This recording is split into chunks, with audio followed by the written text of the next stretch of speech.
ETF index mutual funds నేర్చుకుని stock మార్కెట్లో రాణించాలనుకుంటున్నారా? వెంటనే ఈ నెంబర్కి కాల్ చేయండి.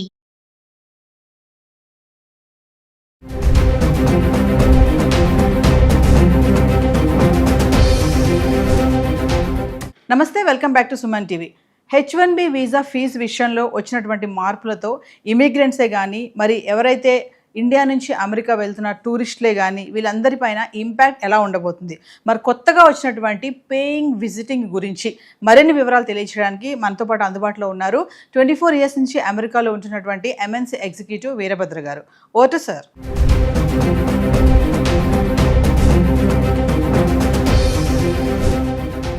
నమస్కారం నవీన్ గారు, మీకు సుమన్ టీవీ ప్రేక్షకులకి నమస్కారాలు.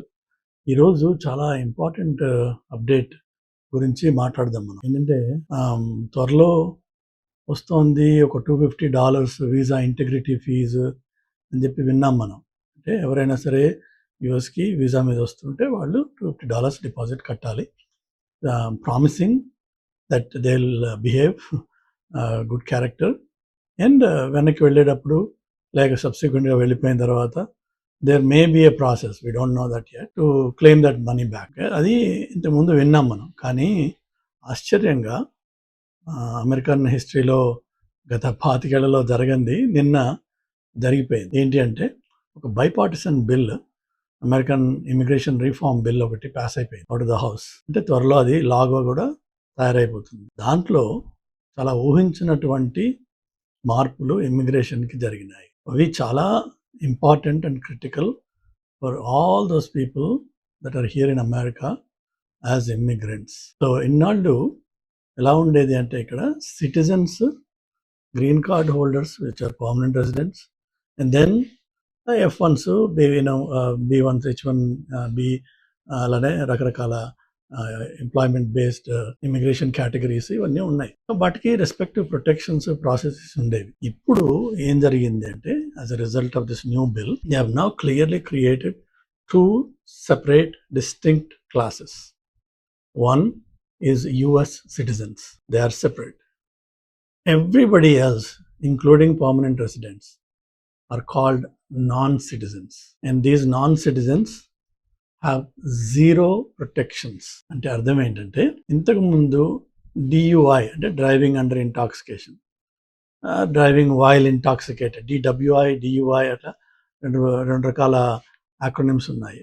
అంటే తాగి డ్రైవ్ చేస్తున్నట్టయితే ఒకవేళ పోలీసుల చేతిలో పట్టుబడ్డట్టయితే సరే, దానికి ఏదో కోర్టు ప్రాసెస్ వెళ్ళడం, ఫైన్ కట్టడం, అది దాన్ని నువ్వు యాక్సెప్ట్ చేసేస్తే ఆటోమేటిక్గా ఆ ఫైన్ తోటి అది పోయేది. ఇప్పుడు లేటెస్ట్ చేంజ్ ఏంటంటే DUIలో ఎవరన్నా పట్టుబడితే DUI directly is deportation.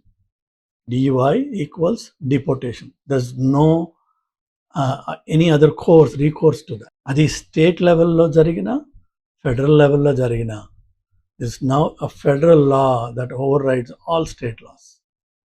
You are out of this country automatically if you are convicted or caught on a DUI. ఒకసారి అది ఆలోచించండి ఆ విషయం. అంటే ఎంత కేర్ఫుల్గా ఉండాలి.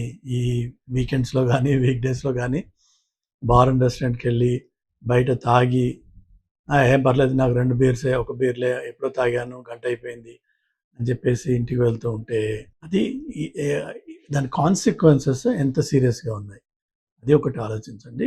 చాలా కేర్ఫుల్గా ఉండాల్సిన అవసరం. రెండోది వచ్చేసి ఈ క్లాసెస్ ఏవైతే నాన్ సిటిజన్స్ క్లాసెస్ ఉన్నాయో వీళ్ళందరూ కూడా ఏ లీగల్ ఇష్యూలో, అది చిన్నదవని పెద్దదవని ఎంత ఏదైనా సరే, ఒకసారి లీగల్ ఇష్యూ వచ్చింది అంటే వాళ్ళకి further renewals, they are not just eligible for any of them. అంటే అర్థం ఏంటంటే ఏదైనా ఒక చిన్న ఫ్యామిలీ డిస్ప్యూటో, లేకపోతే ఏదైనా ఒక షాప్లో ఏదైనా డిస్ప్యూటో, ఇంకోటి ఏదైనా జరిగి దానిలో కేసు అయ్యి ఆ కేసుకి మనం కోర్టుకు వెళ్ళి, లేకపోతే కోర్టుకు వెళ్ళకముందే జనరల్గా ఇక్కడ సెటిల్మెంట్స్ అని అయిపోతూ ఉంటాయి. అంటే you accept that you are at fault, you pay whatever penalty, then the case is closed. You won't go to jail, you won't do any time, there is no conviction. కానీ there will be a file. ఒకసారి ఆ file state level కానీ federal లెవెల్లో కానీ తయారైంది అంటే మీరు ఫర్దర్గా ఆ వీసా పీరియడ్లో ఇక్కడ ఉండొచ్చేమో, కానీ నెక్స్ట్ వీసా రెన్యువల్ మాత్రం కాదు. There is no further extensions, there is no renewals. You'll become ineligible to come back in to this country. So ఒకసారి అది ఆలోచించండి, అది ఏంటి విషయం అన్నది. అంటే ఇవాళ రేపు పర్టికులర్గా ఈ రీసెంట్ టైమ్స్లో మనము out of control political rallies తీసి రోడ్లు బ్లాక్ చేసి డప్పులు డమార్లు రోడ్డు మీద సెలబ్రేషన్స్ చేయడం, లేకపోతే ఈ కొత్త సినిమాలు వస్తే ఆ సినిమా థియేటర్ల లోపల, సినిమా థియేటర్ల బయట మనం చేసే అంత కెయాటిక్ బిహేవియర్ చాలా అసహ్యకరంగా, చాలా నీచంగా ఉంటుంది. అదేవిధంగా ఈ పండుగలు పబ్బాలకి మనం చేసే celebrations, we are just going overboard for with a lot of those things. అది చేయకూడదు అని కాదు, కానీ ఆ సెలబ్రేషన్స్ చేసుకోవడానికి ప్రయర్ పర్మిషన్ తీసుకున్న లొకేషన్స్ ఉంటాయి కొన్ని. అది ఇన్సైడ్ ద టెంపుల్ అవ్వచ్చు, లేక ఇన్సైడ్ ద టెంపుల్ కాంప్లెక్స్ అయి ఉండొచ్చు. That's the place you are allowed to celebrate. But once you come to the road, you have to follow the rules. ఒకవేళ మనం అది ఫెయిల్ అయితే, and now with this new law and new freedom that this guys got, everybody is looking for an opportunity to tighten the screws. మీకు due process అన్నది లేదు. మీకు మళ్ళీ American life will come to an end to do any of these silly stupid things. Try to realize and continue cheste, fine, you will feel the consequences, which is simply go back home and you are never eligible to come back into this country. ఒకవేళ అది మన కోరిక అయ్యి మన dream ఇది అయినట్టయితే, ఆ dream కోసం అని చెప్పి మనం కొంచెం డిసిప్లిన్ నేర్చుకుని కొంత కట్టుబడిగా, ఒకవేళ డ్రింక్స్ చేయాలన్నది, ఎంజాయ్ చేయాలన్నది మన సొంత అపార్ట్మెంట్స్లో చేసుకోండి. బట్ రోడ్ల మీద తాగి, రోడ్ల మీద గొడవ చేసి, ఏమాత్రం డిస్టర్బెన్స్ చేసినా you will be in trouble. ఏమాత్రం, ఇది చిన్న చితకాని కాదు.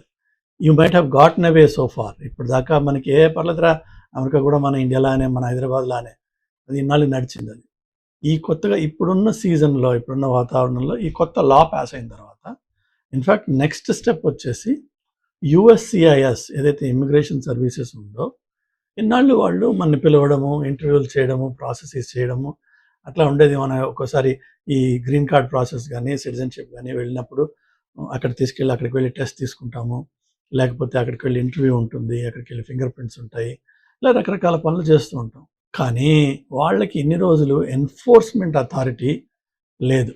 వాళ్ళు లోకల్ కాప్స్ని పిలిచి, లేదంటే ఐసీని పిలిచి ఎవరైనా అరెస్ట్ చేయించాలి తప్ప, వాళ్ళు సొంతంగా వాళ్ళు చేయగలిగే అథారిటీ లేదు వాళ్ళకి. ఈ బిల్లు తోటి అది కూడా వచ్చింది. ఇన్ఫ్యాక్ట్ ఈ బిల్లు వల్ల జరుగుతున్న ఇంకోటి ఏంటంటే, వాళ్ళు F1 స్టూడెంట్స్, ఓపీటీ మీద ఉన్న స్టూడెంట్స్ ఎవరైతే వాళ్ళు ఇచ్చిన అడ్రస్లు ఉన్నాయో, there actually physically visiting those addresses to verify whether these guys are staying there. And మనం పనిచేస్తున్న జాబ్ అందులో నిజంగా ఉన్నామా లేదా అక్కడ. ఒకవేళ పెరోల్ నడిపించి మేనేజ్ చేసే సిచ్యువేషన్లో ఉన్నట్టయితే వాళ్ళు ట్రబుల్లో పడతారు. ఈ USCIS ఏజెంట్స్కి ఆ లీగల్ ఎన్ఫోర్స్మెంట్ అథారిటీ కూడా ఇచ్చేస్తున్నారంటే, వాళ్ళు లీథల్ పవర్ వాడి కూడా ఆన్ ద స్పాట్లో మనిషిని అరెస్ట్ చేయొచ్చు. అండ్ వన్స్ అరెస్ట్ అంటే, as I said, consequences, removal, detention and permanently disbarring somebody from this country. So these are the type of things are happening. So ఇది ఇమ్మిగ్రెంట్స్కి చాలా కష్టతరమైన టైం. ఆ టైంలో మనం ఎంత డిసిప్లిన్డ్గా, ఎంత సిన్సియర్గా, ఎంత లా అబైడింగ్గా ఉంటే అంత మంచిది. సో దయచేసి ఇది ఫాలో అవ్వండి, లాస్ ఫాలో అవ్వండి, రూల్స్ ఫాలో అవ్వండి, ఈ లేటెస్ట్ అప్డేట్స్ చూడండి, అట్లనే డిసిప్లిన్గా ఉండండి. ఈ పండగలు పబ్బాలు వస్తాయి, సినిమాలు వస్తాయి, కానీ సినిమాయే మన జీవితం కాదు. సినిమా సరదా కోసం చూసేది. ఆ హీరోలు హీరోయిన్లు వాళ్ళకేమి మీ వల్ల ఎఫెక్ట్ కాదు, కానీ మీ జీవితం మాత్రం నాశనం. Remember that. Be careful. God bless you.